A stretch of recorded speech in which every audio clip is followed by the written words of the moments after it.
Hi, my name is Rich Schmidt. I'm here at Raptor Ridge Winery. It's January 21st, 2019.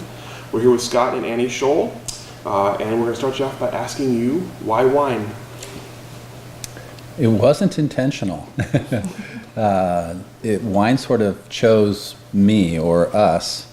In fact, I grew up in a family of basically teetotalers, but moving to Oregon and falling in with a group of people that like to explore wines of the world, tasting a different wine each month, I sort of fell in love with the notion of these flavors and these aromas and the social aspect of sharing a nice bottle of wine with a nice meal.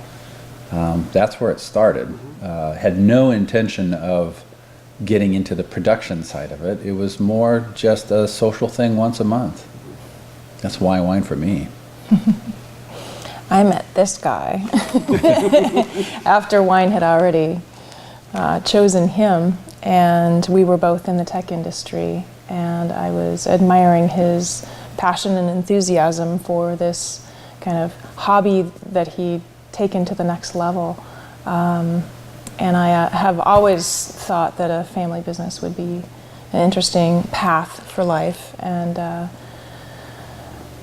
tech was kind of not my bag, and we ended up falling together, falling in love, and part of being with Scott was helping with harvest and helping with bottling, and I really enjoyed the dual aspect of the intellectual side of winemaking and the hard physical work. It was a fun hobby to be a part of, and then the hobby swiftly became a side business and then a career. So that's it got way out of control. So what brought you to Oregon then in the first place? Let's back up a little bit and talk about that, and then how you got into. Yeah, my first career was as an engineer and a strategic planner.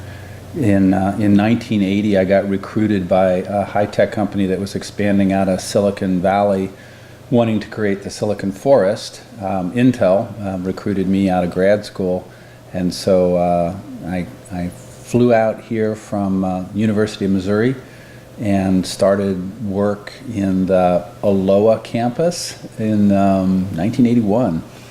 And it was a great company to work for, which I did off and on for, I guess, over 30 years. Worked for Intel for about 7 years, left to form a startup, which is where I met Annie. One of the several great things that came out of Sequent Computer Systems was meeting my future wife. And these friends that love to share in wines of the world once a month. All of that was derived from Sequent Computer Systems. So after a career of product management and business development in both Intel and Sequent, the hobby got out of control, and it first cost Annie her day job. The business grew kind of more quickly than we'd planned, and I think it was around 1999 when IBM bought Sequent Computer Systems, and we didn't want to work for IBM. I think Annie quit her day job and went full-time into the wine industry, working for someone else. For Willa Kenzie. So I was at Willa Kenzie in the early days when Laurent was the winemaker and general manager, and Jimmy was the assistant winemaker, and had an affinity with Bernie and Ronnie because of our tech background. We spoke the same language. I had been a project manager and more on the marketing, sales, and sales training side of the tech industry, and so it was a nice segue to work on marketing projects at Willa Kenzie and really learn from the ground up.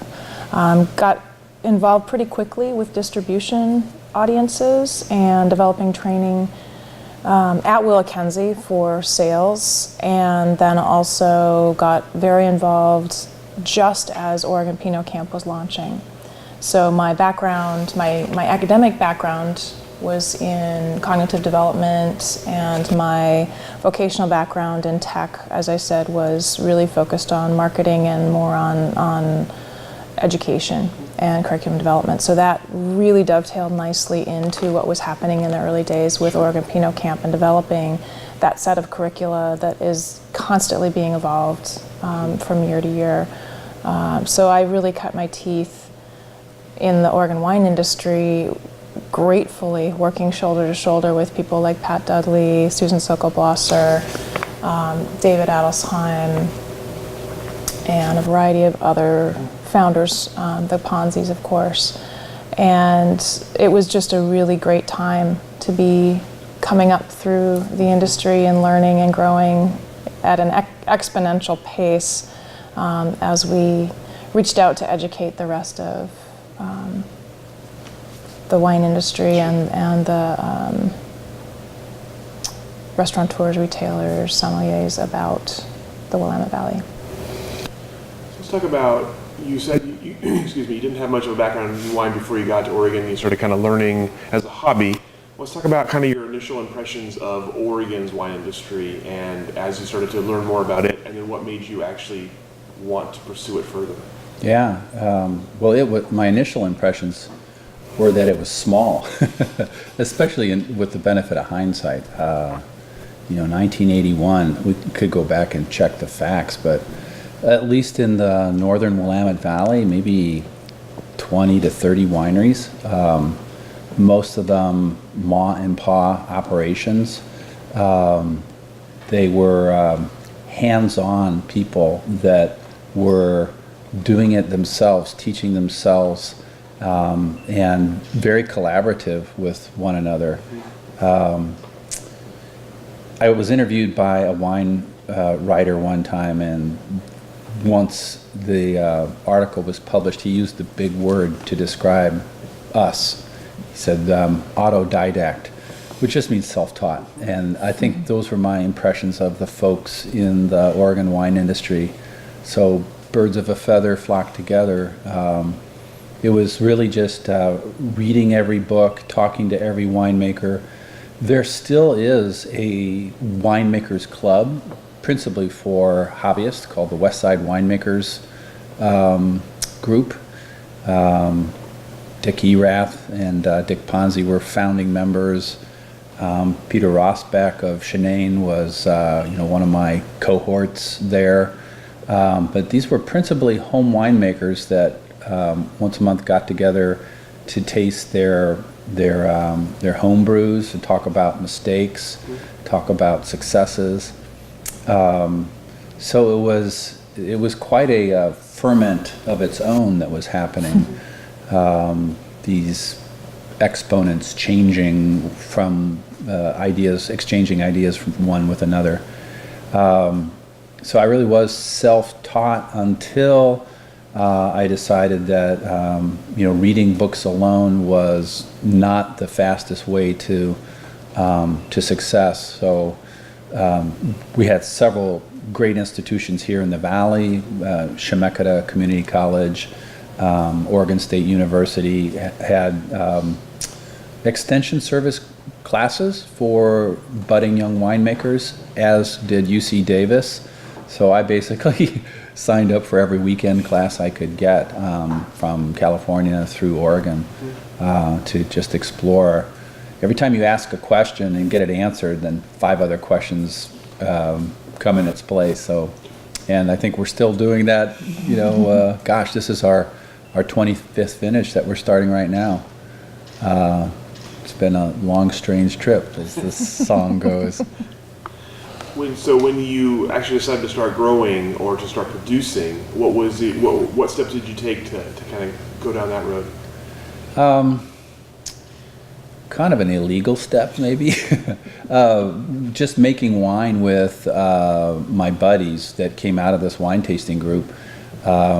We would throw in together each vintage and purchase an allotment of grapes. Principally, we were getting our fruit from Roy and Betty Wall of Wall Vineyard, and I think they're still growing and supplying to some of the wine industry here. We started out making wine, I would like to say the ground floor, but it was actually the basement of Pete Gibson's house. in 1988, and quickly outgrew that space and started making wine in what was our sheep barn at the time. And in the early 90s, we discovered that we probably, I guess this is okay to have on camera, that's past the statute of limitations. We were making more wine than was legal.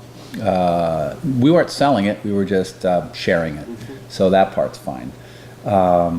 And I would take bottles of wine out to dinner with us, and as sort of an apology to the restaurateur, I'd always send a bottle back to the kitchen and we'd enjoy some with our friends. We were at the Red Hills Provincial restaurant one evening. Richard and Nancy Gertz were the proprietors at the time. Richard, being the chef, came running out of the kitchen one time and said, "Who made this wine?" And I thought, something was wrong with it. Richard said, "No, this stuff's better than a lot of what I can buy right now. You seriously should consider commercializing this." And so that was kind of the impetus I needed to research how to make it all legal. And that was in 1994. So we spent the year renovating our sheep barn to make it a proper, hygienic commercial winery. And in 1995, the shingle was hung and the first commercial vintage was made of Raptor Ridge. In 1996, I met Annie as a friend and a colleague, and we went from there. So what was your reaction, Annie, when you learned that this man you're interested in had his own wine label up in the hills? I was pretty fascinated by it. It was just really fun to see his enthusiasm, and we'd run into each other in the cafeteria at work at Sequent, and he'd say, "Well, here's what I did today. I had the DEQ and the TTB and the OLCC," and he'd rattle off 16 different entities that he'd had to get approval from, and he was just so proud of all of the endeavors that were going on outside of his day job. And that's when people that we worked with started talking about how Scott Shull had an amazing work-life balance, which just cracks us up to this day, because it was more like a work balance. But it was indeed something he was passionate about. So I just really enjoyed his enthusiasm. I wasn't much of a wine drinker myself at the time, and I really didn't know that much about wine. I had just moved from California and frankly hadn't really been all that interested in the wines that had been put in front of me. And Scott really opened my eyes to the intricacies and delicacies of Pinot Noir, both from Oregon and Burgundy wines as well. And I found pretty early on that I have a real deep love for white wine varietals, which continues to this day. So that's probably more what my palate is attuned to. And I just hadn't really explored that realm at all. So it was a really nice kind of eye-opener for me, and I just love the whole endeavor of pairing food with wine and making it an entire experience. It brings so many people together. It really demystifies the kitchen for me.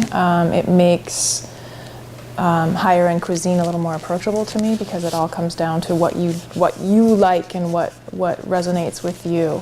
And that's what we try to do with our customers too, is make everything we do more approachable. So that really resonates with me, is the whole kind of appealing to every man, every woman, and bringing this really fun approach to enjoying food and wine to the level where it's approachable by anyone. So you talked about your work balance there. How did you balance in the early years basically 2 full-time jobs?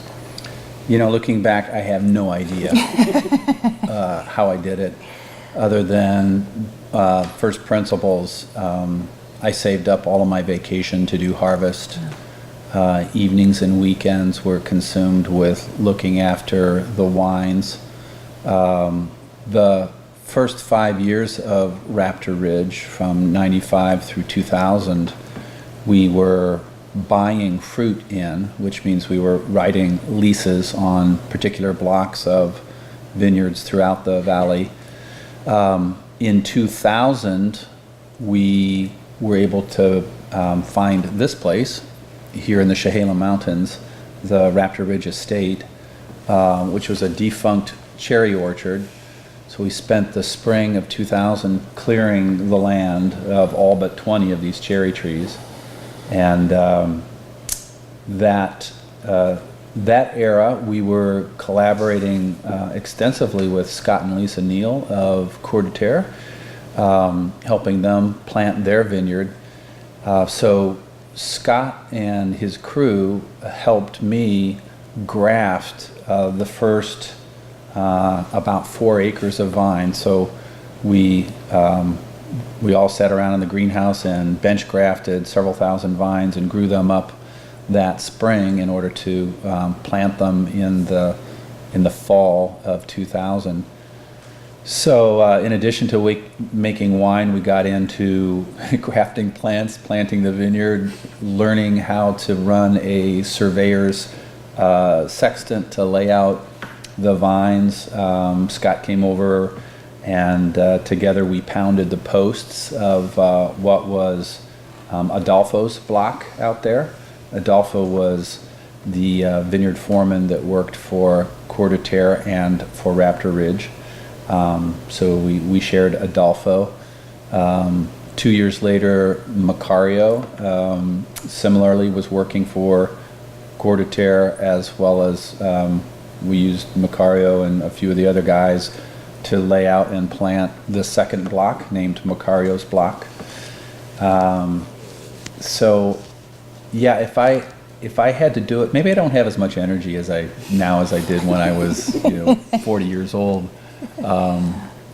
But every spare moment was filled with vineyards and winemaking and wine marketing, and I just think it's very interesting, and it was a compelling time of creation, and now it remains very interesting. We're sort of at for us stasis of we're not growing production. We're at 10,000 cases of wine a year, and we're not trying to make more wine. We're trying to make more interesting wine.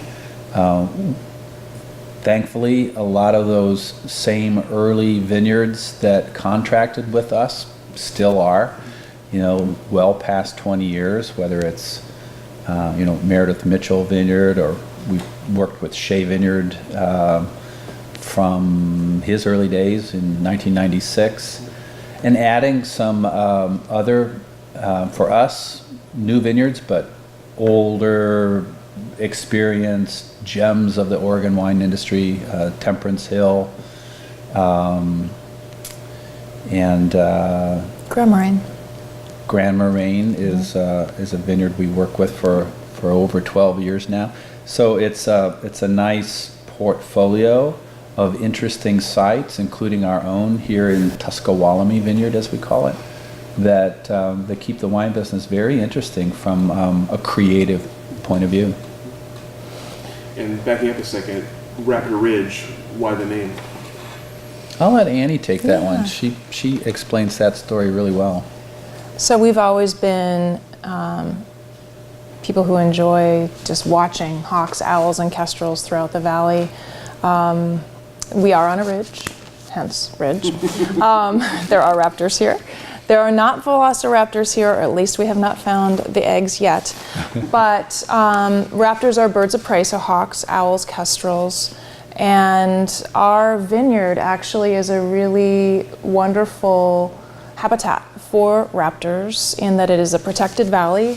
There's quite a bit of fly zone area between us and our lovely neighbors, the Ponzis, across the valley. And we've been working with the Audubon Society and another group called Wings Over Wine to actually help as a release site for raptors that have been severely injured and have been brought back to the point where they can be released into the wild. Why do that other than for the enjoyment of the species? It also helps us out in the vineyard because we, like everyone, have problems with mice and moles and gophers.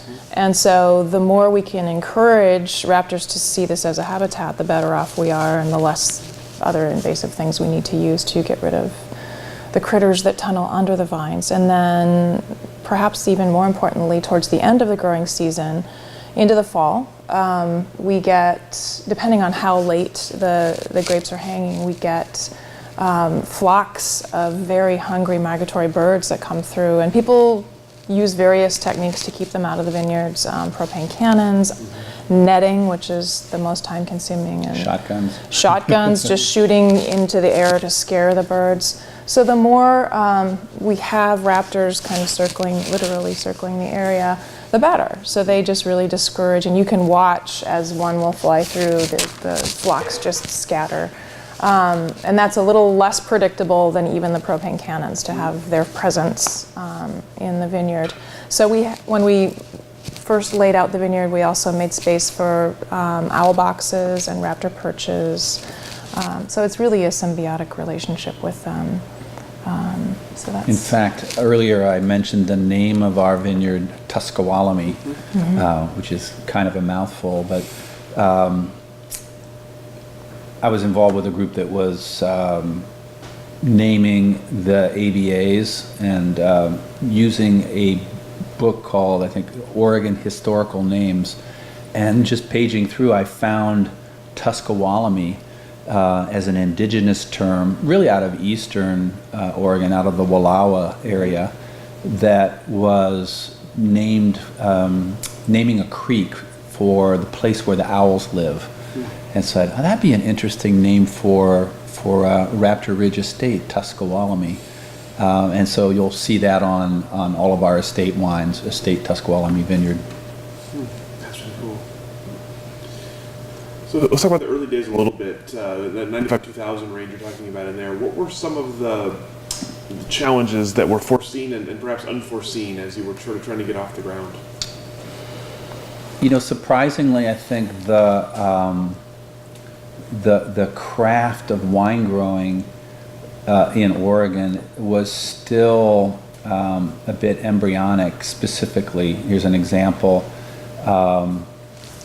Folks weren't really on top of crop estimations. They would let Mother Nature set whatever fruit she would, maybe do a slight tune-up of clusters that were bunched a little bit, but it was really before the days of super accurate cluster counts, weights, lag weights, and intentionally hanging an amount of fruit to get a quality wine.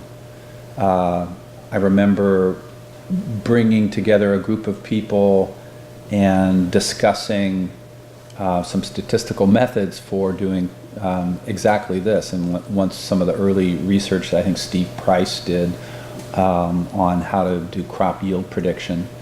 And it was also, second example, really before the days of people having, I'll call them tirage tables, sorting tables. So these things were just coming into the toolbox of Oregon wine growers, and sharing that knowledge with one another and other such things really accelerated the quality of Oregon wines. Sharing information about what clones work well. It was sort of the advent of when Dijon clones of both Pinot Noir and soon thereafter Chardonnay were coming on the market. So the fact that this group of people were self-taught and collaborative and friendly with one another, realizing the challenge was getting our wines to world-class quality, getting our wines out into the marketplace. The challenge was not competing with one another. That attitude, I think, greatly accelerated the quality of Oregon wines, both the quality of the wine and the quality of the messaging, the marketing, the story behind it. Without that, I don't think we, as an industry, could have gone from zero to world-class in under 50 years, which is what's happened. Mm-hmm. And that's, I can almost get teary thinking about how lucky we were to kind of stumble into that right when everything was exploding. Yeah. And I think two major shapers, for lack of a better term, two major events that shaped that were Oregon Pinot Camp and the Steamboat Winemakers Conference, where that collaborative nature was encouraged and fostered and very much admired by people who are coming in from the outside, whether it be a winemaker from France or a retailer from Vegas. You know, just when they come to Oregon, they see how much we enjoy each other's company as colleagues, how much we collaborate, how many secrets we share with each other for that betterment of the breed of Pinot or Pinot Gris, whatever the varietal is. And that's certainly something that took a hold of our hearts and made us want to be a part of this industry. We don't take that for granted. And it's one of my main aims in life to make sure we never lose that. So, as an industry. Sure. So Annie, in your early days as you were kind of catching the bug, I'm curious what route you took in terms of education and getting yourself into the industry, and then sort of what your initial roles were and how you grew into them.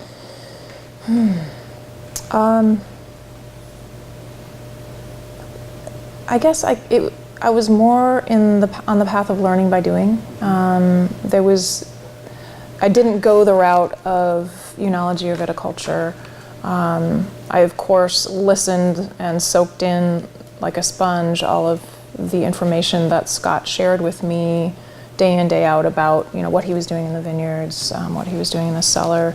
But I am always someone who feels most comfortable with kind of a layperson's audience and translating the technology to somebody who may not be a technical expert. That's what I used to do in tech. It's kind of my role in life, it seems, to be working with the subject matter experts and translating what they have to say to the average person on the street, who I consider myself more the average person on the street.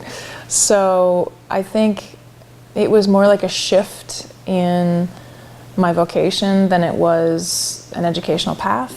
But I certainly, as I said earlier, I certainly did learn an immense amount working shoulder to shoulder with the pioneers on Pinot Camp, listening. I worked my way up through the Pinot Camp board, and I was eventually president in 2008. And part of my role that I took very seriously was making it around to all the different seminars, listening and making sure that we had the right speakers that could really convey the messaging well. And as a result, all of that educational material sunk in. So I was learning my pitch, even though I didn't know it. I was learning my pitch while I was reviewing these materials, so that when I went on the road and talked to distributors and talked to restaurateurs and retailers, I had those stories and that information was really had soaked into my soul. So it was a great way to learn from my style. So I never took traditional schooling or education as a path, other than a few marketing classes here and there. And what was selling wine like as you got into selling Raptor Ridge wines? What was it like? In the early days, it was really communicating to people that there was actually a wine industry in Oregon, and we did grow grapes somewhere other than California in the United States. And then educating people about where Oregon was on the map, and that there is life outside of Portland.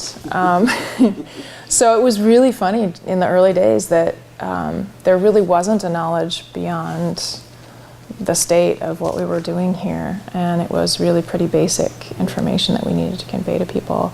I think getting involved at various levels in different industries, different states, with nonprofits, getting involved in educational institutions, like Oklahoma State University has a wine forum, and HRED programs across the nation that are interested in vectoring their students off to learn about wine industries is a great way to communicate and bring the next generation up with more knowledge of what's going on here in Oregon. It's a great way to find champions that end up disseminating our message across the United States as they graduate and move on to careers in hospitality and restaurant industry. What else? Seeing that tide turn from bigger, bolder reds to people actually being interested in Pinot Noir was incredible. Happening around 01, 02, people really starting to get on board the Pinot Noir train, and being a part of that blossoming was really fun. That's about all I can think of right now. Sure. And Scott, how did you develop sort of your vineyard philosophy and winery philosophy as you were kind of growing into the business? A lot of experimentation, a lot of hands-on, observing cause and effect of what I did in the vineyard and what it gave me in the cellar. I think that being so connected to the plants from having grafted them ourselves kind of gives you a corner on the market of what's going on, from the ground up. So that, I really consider myself more of a wine grower than a wine maker because of that holistic approach of from the vine, the fruit, and the cellar all together. In addition to managing our own estate here, I planted in '96, I guess the first vineyard I planted, right up here on the top of Chehalem Mountain, Harbinger Vineyard, with our friends George and Carrie Allworth, who've subsequently sold that and retired and moved on, but we still manage Harbinger Vineyard for a sparkling wine program. But anyway, to the point, it's really when you are the person who is planting, pruning, spraying, harvesting the fruit, you get to see that cause and effect year after year. That informs, to your question, it informs your philosophy. Am I a control freak? No. I'd prefer to not do anything. I'd prefer to be lazy and just sit around and, sip wine, but the wine's not going to make itself. So I look for the control points in the process that I know will give me payback on quality. So that's how the grapes are pruned, internode spacing, look for bloom, the timing of bloom, watch the season unfold, measure the heat units, the rain. All of this informs your gut as to what kind of vintage you're going to have, therefore how much crop to hang. Watch for disease pressure. And I think over time, I guess what I'm trying to say is I've learned not to be a control freak, but just to pay attention to those vital few things that are the control points in quality. And I've also learned to try to keep more of a balanced ecosystem. Perhaps in your interviews you've picked up that in Oregon, the wine growing community is fairly green. There's an organization here called Live, born out of the work of Oregon wine growers to put some real meaning behind what it is to be sustainable and adopt some 60-year-old international standards out of Europe for how do you really define sustainability. And it all are detailed metrics that add up to creating a balanced ecosystem. So I think we've evolved to managing our property that way, for soil nutrition, for creating habitat for beneficial insects, so that if the place is balanced, I don't have to do so much. The place is taking care of itself. There's a lot of work in creating that balanced ecosystem and paying attention. But I hope I answered your question about how our philosophy has evolved. Back in the old days, I didn't want weeds under the vine row. I would not hesitate but to spray glyphosate, or what Monsanto calls Roundup. And over time, we've evolved to where we do mechanical weed harvesting now. We don't spray herbicides. Back in the day, I might have not thought twice about using some synthetic fertilizers to get young plants going, but now we don't do that anymore. We're doing all cover cropping with legumes and other plants. So you end up with an environment that's much easier to look at, and I think creates better wine.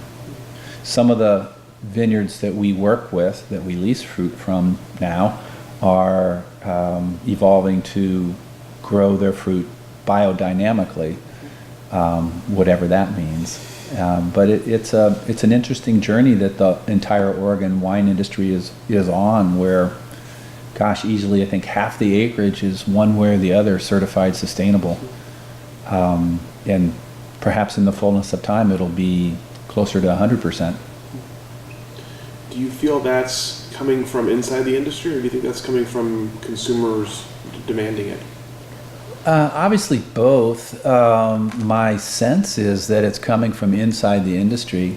There are quite a few folks that are growing this way and not spending the money and time to get certified. So that tells me they're doing that because they think it's the right way to do it, and not because having that logo of certified sustainable is really at the moment buying them anything. Having said that, I think really in the last 5 years, so here in the mid 2000s, 2010, 2015, in that last 5-year time period, more and more the customers, the restaurateurs, the wine shop owners are asking, is your wine organic or sustainable? Is it vegan? Even, and it's kind of nice to be able to say yeah, and it has been for the last decade, and to be able to explain why that is and why that actually is a better wine. I'm curious from your perspective, Annie, on the consumers. How have they changed in the last, say, 10 or 15 years? I'd say people are getting a little more confident with their level of exploration of wines. I do everything from riding alongside sales reps in their cars to whatever accounts they're calling on for the day, to standing in grocery store aisles and pouring for people who walk by, to high-end wine dinners. And people seem a little more curious about wine in the last few years than they have in years past. One thing, I'm sure that the Sideways film has come up in your other interviews. I have mixed feelings about it, but one of the things I love about that movie is it made wine approachable for every person. And it put wine kind of into the consciousness of a lot of people in the States, more so than it ever had been before. And so I think since then people have been a little more confident to reach out and try things and trust their own feelings about what they like and what they don't like. I think there's also been, in the last decade, a little more exploration into wider varieties of varietals. And we enjoy that because we have some kind of unusual varietals that we work with. And so it's fun to see people getting excited about things they may not have heard of or may not be able to pronounce before, rather than it just being the same old on all of the restaurant menus and on all of the shelves. So people aren't as afraid of things that have more than 2 syllables, like Gewürztraminer and Auxerrois and Gruner Veltliner. Once they are taught how to pronounce it, they're more likely to be able to engage and enjoy it. But I like that people are being a little more innovative and creative with their choices than they used to be. So what made you decide to try some of these varietals? What was the impetus towards going so far beyond kind of the standard Pinot Noir and its relatives up here? Well, we'll drink almost anything. So really, the serious comment is we love to taste wine, and for example, gosh, it was probably 15 years ago. We were doing some market work in Chicago. Went out for dinner after the show, after the trade show, to a high-end Thai restaurant, and there were 5 pages of these Gruner Veltliner wines. I couldn't even pronounce it. I, was ashamed to say I didn't really know what it was. So the sommelier said, "Let me pick a bottle for you," and the stuff blew my mind. It was so vibrant and racy and perfect with spicy Thai food. So I was exposed to a wine because I'll drink anything, and got so excited about it that I started researching where that wine comes from, how it's grown, soil types, etc. Long story short, here in these northern reaches of the Shull Mountain, we have loess soil, very much like the loess soils of Austria. I decided as an experiment to plant an acre of Gruner Veltliner, and it's been fantastic. We sell through our production every year, and I've planted another half acre subsequently. Similarly, there are other wines that our colleagues have produced. Auxerrois, as Annie mentioned a moment ago, is something that my guess is David Adelsheim convinced Oregon State University to bring in some of these clones and experiment with what grows well here in Oregon, both on his side and what was the O'Connor Vineyard, now owned by Tim and Gary Ramey, the Zenith Vineyard. Mm-hmm. Some old plantings of Auxerrois that, I loved that wine because we'll drink anything. And a block of that came on the market from Zenith Vineyard, and for the last, I think, 3 years now, we've been playing with how to produce the wine. I think we know how to grow it, but how to actually craft it in approach to fermentations, and learning that Auxerrois, if I can do some gender appropriation, is Chardonnay's smarter, prettier sister. They are true siblings, both derived from Pinot Noir, crossed with Gouais Blanc. And I love Oregon Chardonnay, but Oregon Auxerrois is quite interesting as well. So by tasting things that come across our table, as we're out there experimenting and exploring, we've come to have not only about 14 different vineyard designated Pinot Noir offerings, but we have Gruner Veltliner, Auxerrois, Tempranillo from a friend of ours in Southern Oregon in the Rogue. So it's nice to have a portfolio of appropriate wines for every event. Mm-hmm. You never get bored trying to figure out how to make them perfect. So what's next? Gamay, Aligote.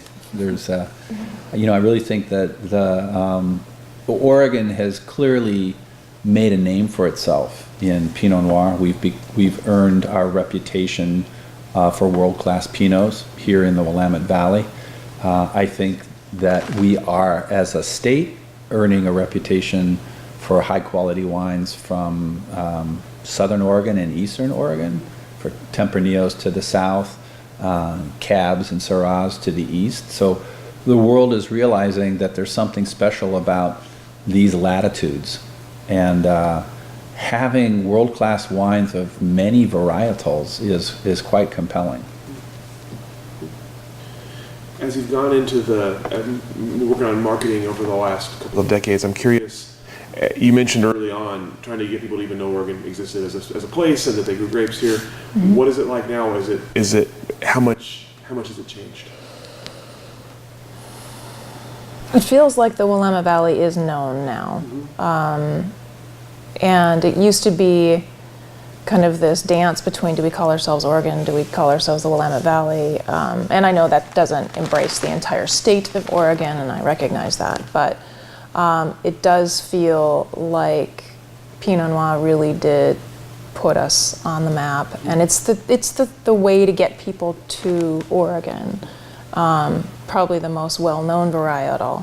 And as Scott said, once they're here, not everybody likes Pinot. You know, there might be 3 people in the party who are here because they are diehard Pinot fans, and then the one person they have dragging along with them who only drinks white wine or really wants a good Merlot or something, you know. So it's nice to have that wide variety of quality producers in this state, of a wide variety of things.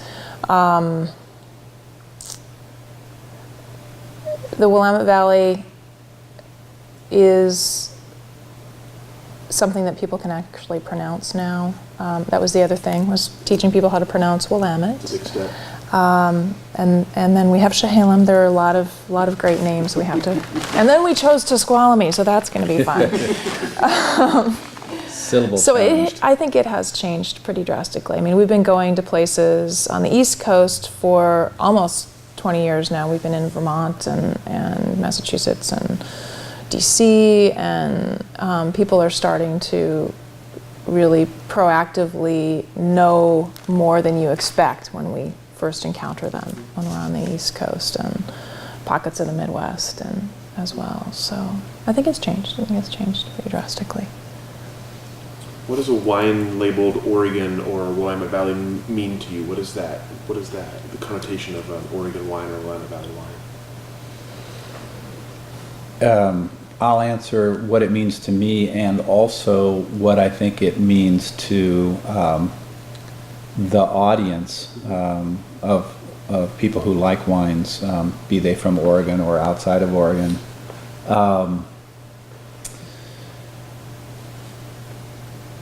A wine labeled Oregon or Willamette Valley delivers surprising quality to the uninitiated who are being exposed to Oregon wines for the first time. I almost invariably get this comment like, hey, that's pretty good. Or they've tasted through several of the wines available on the table, and they go, I like all of these wines. I'm surprised. It's like, well, what are you drinking from elsewhere that isn't all good? Or, you know, why would somebody put out a wine that it doesn't deliver? And I've come to learn that, in fact, that is maybe what Oregon has had to do, coming from obscurity and being forced to compete on the world stage, is we had to deliver wines that were of exceptional quality and purity. And the other side of that is, I often get the impression these wines are a little expensive, and then they taste them. Or if we can get them to taste wines alongside other world-class wines from better known wine growing regions where they've grown high-class Pinot Noir for hundreds of years, and they realize these wines deliver equally and probably for less money than a high-end Burgundy or things from our friends to the south. So to me, that's what Oregon and Willamette Valley means, is quality and purity. Anything to add to that? I think Willamette Valley means more to do with the legacy and the length of time that wines have been produced in the Willamette Valley. It's one of the older portions of the production areas. there's a lot of controversy right now with the term Oregon and how things can come from a wide variety of locations and varietals and be blended together. So obviously there's some work being done right now. And maybe not even produced here. And maybe not even produced here, right, exactly. So there's a lot of legislation going on right now in that regard.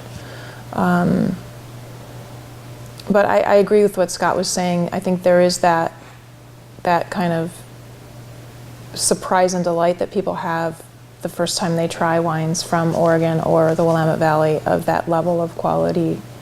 And that is part of our reputation. That I think the other reason that we've had to work that hard is because we are so young, such a young industry in comparison, and we really had to band together, and it couldn't be a joke. It had to be very well done and well crafted in the early days to be of any significance. And so we've really had to be quality producers from the get-go. You mentioned some of your work with some of the organizations in the state, including the Oregon Pinot Camp. I'm curious, A, what prompted your interest in being parts of these organizations, and also B, in the early days of Oregon Pinot Camp, what prompted it to get started, to get off the ground? What prompted me to get interested in the organizations? I just really wanted to be a part of successfully promoting what we do here. There were a lot of compelling personalities pulling at both of us to get involved. It always seems like there's about 8 people that get everything done. And we pretty quickly, having worked in tech and being project managers and content providers, we pretty quickly became known as people who deliver and get things done. Annie had some sought-after skills. Scott's a pretty knowledgeable and very good presenter. So between the two of us, we were pulled in pretty swiftly when we joined the industry. Pinot Camp was a way to get our brand in front of a lot of people across the nation. It was a way to recruit distributors from a more pragmatic standpoint. We proved to ourselves pretty early that it was a great way to get our brand out there as a well-respected group to be a part of. I'm also involved in the Willamette Valley Wineries Association board, and being a part of that, again, great minds at the table, continuing to further the development of the industry, the geography, and really that passion I have for holding our feet to the fire as an industry and making sure that we continue to be as collaborative as possible. With outside influences coming in from France, from California, the temptation is to allow things to swing more towards the corporate ethos, and I really want to make sure we hang on to the homegrown, mom and pop, collaborative, local feel. And thankfully, the people who have joined us thus far, Jackson family is a great example, have really stepped up to the Oregon way of doing things. They've gotten involved in Salute, they've gotten involved in Pinot Camp, they've gotten involved in other nonprofits that make a difference in our industry, and they're playing the game in a friendly, collaborative way, just as we do. So I kind of am keeping my eye on that kind of thing across our industry as long as I can, to make sure that we as individuals, we as Raptor Ridge, and then we as the Willamette Valley continue to collaborate and support each other in that rising tide floats all boats perspective. Do you think, with the way the industry has grown, both in terms of size and, as you mentioned, in terms of sort of corporate outside influence as well, do you think that's possible to keep that feeling? I think it is. I think we've demonstrated thus far that it is, and we've come a long way. And I think there are enough of us that care deeply enough about exemplifying this collaborative attitude that as long as there are one or two of us bringing other people up with that same attitude, it'll keep rolling into the next generation. I'm curious what, excuse me, I'm curious what, in beyond just purely talking about size, what are the sort of biggest changes you've seen since you've gotten into the industry? But the changes I've seen, I alluded to earlier, and they go along with the hallmark of quality. The changes I've seen are technique and equipment and the amount of effort that producers now go to make a quality wine. Some examples, it wasn't that long ago, but certainly I can say 20 years ago, we had to do all of our own lab work if you wanted to measure the chemistry of the grapes. You could do some basic things, the pH, the TA, the alcohol levels, and then a few outside laboratories set up shop in the valley where you could drop off samples and now get a whole array of data that could tell you how you are feeding your soils, feeding your grapes. They could tell you, are you having healthy fermentations? They could tell you, do you have Brettanomyces? Do you have spoilage microbes going on? And so it was like these layers kept getting peeled back that could guide the quality of your process. I mentioned earlier the advent of sorting tables, people in the valley making equipment here locally for sorting fruit elevators, as opposed to the old days of dumping it into a destemmer by bucket. People here in the valley starting to make heaters, coolers, stainless steel jacketed tanks, etc. I think the wine industry was a big consumer of this. There's also a beer industry here in Oregon that was the recipient of a lot of those stainless steel tanks.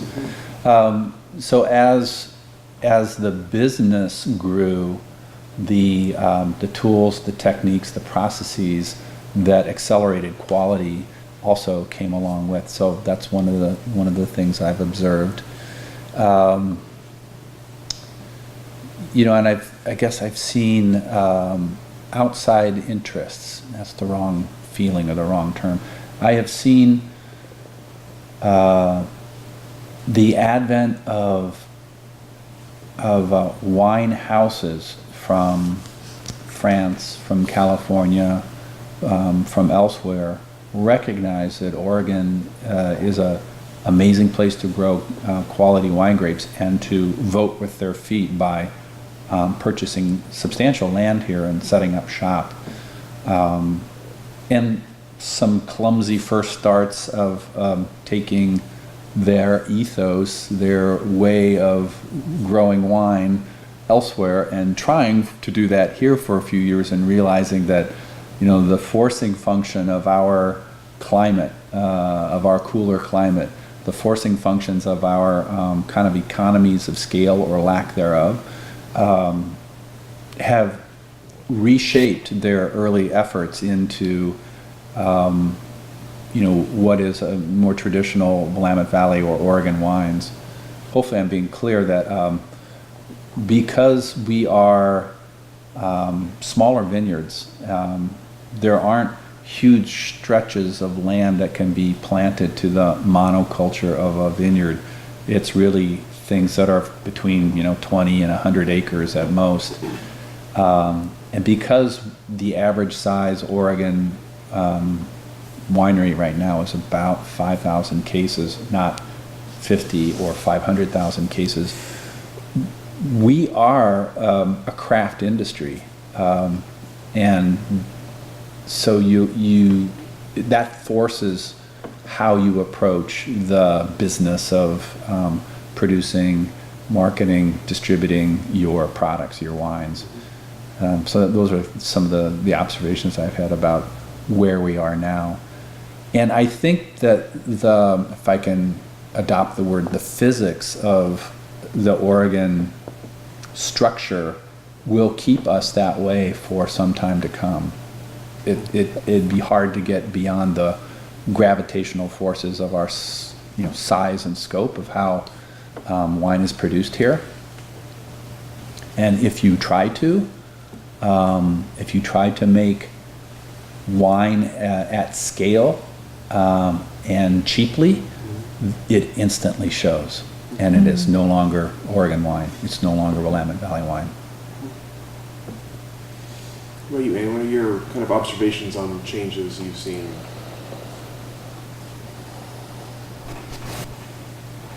It's been interesting to see from when we started in '95, which brands have successfully moved forward, stood the test of time, and had lasting power, either mostly because of the quality of their product, but also because of the interest level of their owners, or the succession plan that they may or may not have had. There have been a lot of people recently selling whose children just weren't interested in continuing.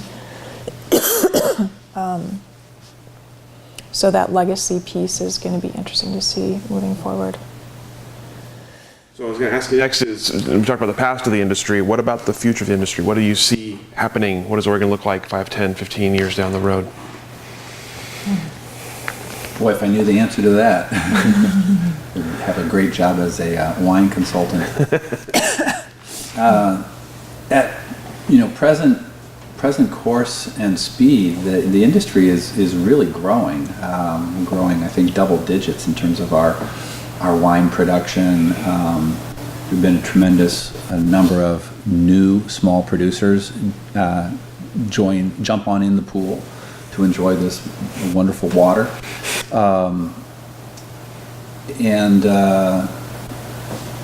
So the future is one where there's a lot more choices of producers. There's several other varietals, as Annie was speaking to earlier, that are coming in the scene. Gamay, Malbec, Cab Franc. There's different styles of wine. The current fad is of natural wines, whatever that means, and orange wines. So the other trend afoot is the aging and retiring and eventual moving on of the boomer generation and giving way to Gen X and millennials who are learning what they like to drink along with their lifestyles.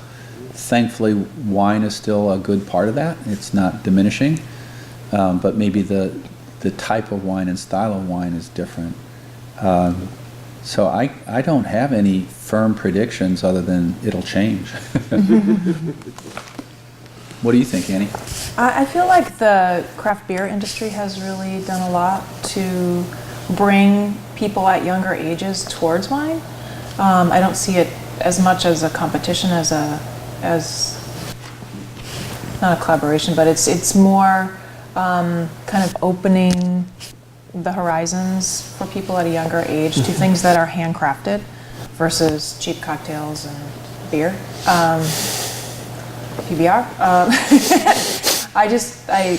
I welcome that curiosity that I think has been exposed by people appreciating handcrafted wines, beers, and craft cocktails as well. So I think we're noticing more and more younger people coming, obviously 21 and older, but more and more younger people coming in the door in the last decade, I'd say, who already have a bit of knowledge about wines and about other fermentation techniques, and and are really very curious and have great questions. And so it's really fun to see that. I know I wasn't as well versed as they were when I was that age, for sure. So that's a fun trend that I hope continues. A couple of things happening currently that might point to the future. Currently, Oregon Chardonnay is gaining tremendous respect for being defining a new category of white wine. People say Chardonnay, New World Chardonnay. We think of California Chardonnay, which is very fruity, often very oaky, very plush and lush. A successful type of category itself, which Oregon Chardonnay really has nothing to do with. Oregon Chardonnays here are much more lithe and tight and citrus-driven, judicious use of oak, having maybe more in common with white Burgundy, but yet its own thing. And if I'm not wrong, I think actually the market price of fruit right now for Oregon Chardonnay is above that of the market price of Pinot Noir, if you're just in the market buying the fruit to make wine. So there's a real pull for high quality, high-end Oregon Chardonnay. So I think Chardonnay will be joining the ranks of Pinot Noir. How it will do so, is it evolving to where there are vineyard designated Chardonnays that gain appreciation, or is it more the hand of the producer that is gaining the appreciation? But I'm seeing the ascendancy of Oregon Chardonnay happening right now. And then next is maybe more hope than a hopeful comment, as opposed to something for which I have proof.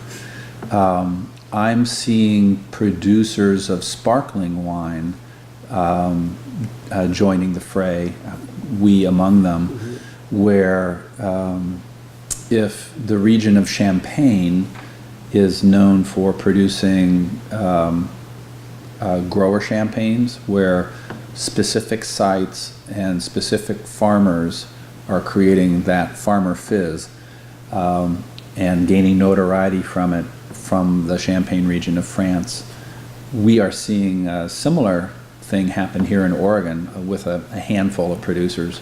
Right now, less than 30 people, and really probably of any scope, 10 people designating particular vineyards and growing them from the ground up to make very serious sparkling wine. I mentioned Harbinger Vineyard earlier that we planted in '96. In the last, I guess it's now 8 years, we have converted Harbinger Vineyard to be nothing but sparkling wine. So it is Oregon Method Champenois from the ground up. And it's starting to turn some heads. These 30-some producers that are crafting serious bubbles. So I'm hoping that is carves out a place in the future of Oregon wines, along with Chardonnay and Gamay and Aligoté and Auxerrois, and of course Pinot Noir. Of course.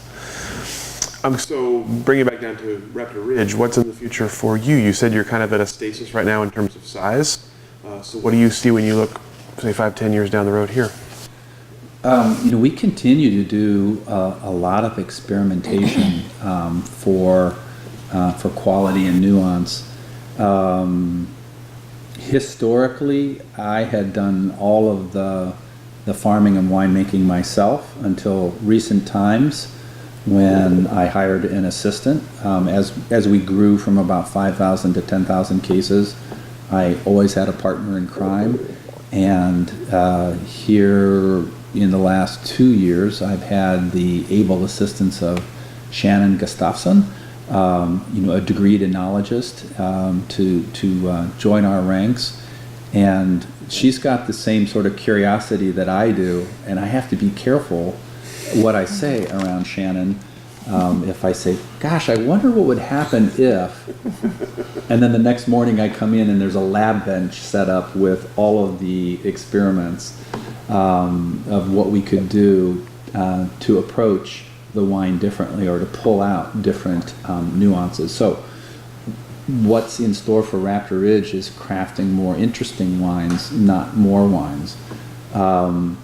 We've evolved to where almost all of the sites that we've worked with for 25 years, but all but a handful, we still work with them. And so our knowledge of those places and how to approach them is growing, and I think creating additional quality and nuance. And all but 2 of our sites are certified sustainable, organic, or biodynamic. This year it'll go down to all but 1 of the sites. So we're moving toward sustainably farmed organic wines of nuance and quality. We continue to focus on vineyard designated Pinots and these other very interesting varietals that I've named. We continue to focus on extending that method champenois, which is not a fast-moving thing when you make wine that has to lay down for 3 years before you even bring it to market. So that's evolving,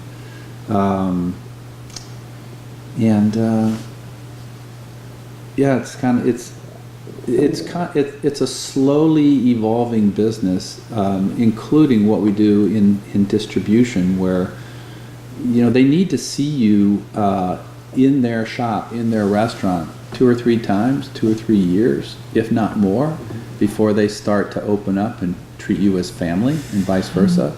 So now, having done this for 25 vintages, when we travel, we oftentimes are staying in the houses of our chefs or restaurant owners or wine shop owners, and that's a real enjoyable place to be. So I think I look forward to that future. Yeah, I think that segues nicely into another passion of mine, kind of a tangent to the collaboration, is creation of community wherever we go.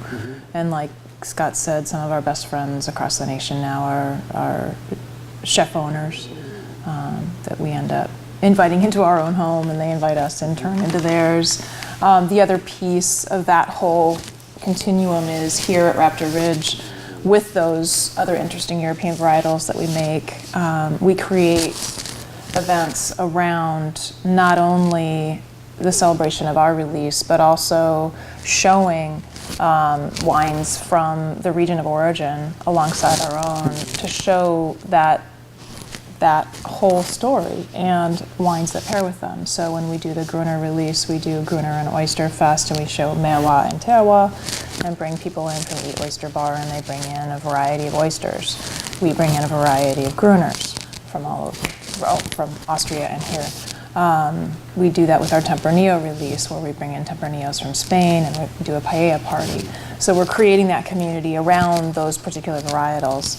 Other ways of creating community are, we do also have events here that involve not only wine and food, but also things like yoga and meditation, which is another passion of mine. So I see us really honing in on more experiential situations here at Raptor Ridge. That tends to be something that younger generations look for, is more of an experience than walking out the door with a full case of wine. They might want a ticket to an experience instead of just the wine. So we're taking heed of that and trying to build that into who we are and what we do. And it also happens to involve some of our other passions, which is great. It's a nice crossover there. So I'm curious, you mentioned earlier you're talking about succession planning in the industry. I'm curious if you have looked down the road and what you want to have happen to Raptor Ridge. Well, we want to leave this place in equal, if not better, footing from when we bought it. Not having children, we're not going to leave the business to any of our direct descendants. But there are folks out there who are interested in following in our footsteps, and as long as they continue to respect the land and the place and the culture of the Willamette Valley wine growing region, I think everything will do fine. One last question for you.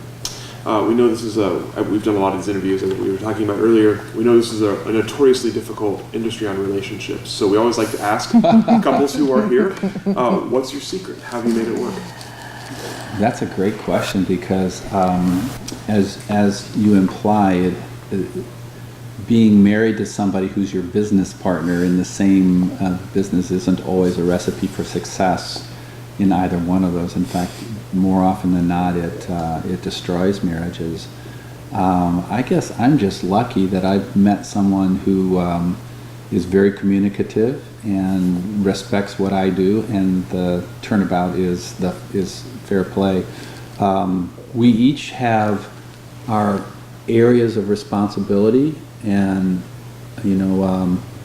we consult with one another, but at the end of the day, that's Annie's decision for certain things. Thankfully, like the label, which is a 4-letter word.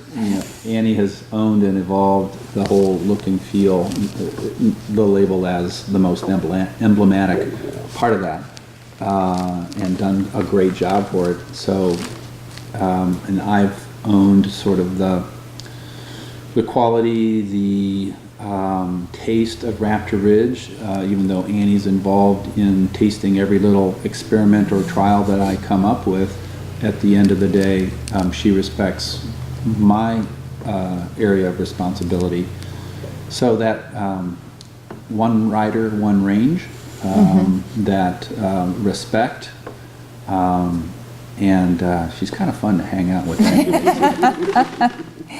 Well, and rumor has it that Scott tells people that I taught him how to fight, so I'm not quite sure what that means, but we're both pretty brutally honest, and also I think it helps that we started out friends first and colleagues first, and knew that we worked well and teamed well together before the love connection happened. So I think based on previous experience, I think for both of us, when you start from a place of friendship and honor, you really don't want to hurt that person. And so I think there's a lot more respect. Tease incessantly, yes. And we both have pretty wicked senses of humor too. So I think there's a lot of respect and there's a lot of humor. There are times when we just have to walk away from each other. And I think we respect each other's alone time too. I think that's been a real strength in the last 10 years that we've realized. We vacation together, but we also vacation separately, and have our own passions and things we explore. I'm a meditator. I go away for silent meditation retreats, and I really feel that grounds me. Scott meditates on 2 wheels on his motorcycle. So those escapes really help a lot. Sure. So that's all the questions we have planned for you. Is there anything I should have asked? Anything else you'd like to talk about? Have you noticed the beautiful light? We're noticing. I know you're focused here on just this space, but it's been evolving. Fog has been rising out of the forest, sort of diffusing the light. It's gorgeous out today. I could get used to that. Yeah, this is nice. Any other final thoughts? Anything you want to leave with, or did we cover it? No, it's very complete. Thanks for your time. Good. Well, thank you both so much for your time and for your honest and thoughtful answers. And we'll go ahead and stop recording there.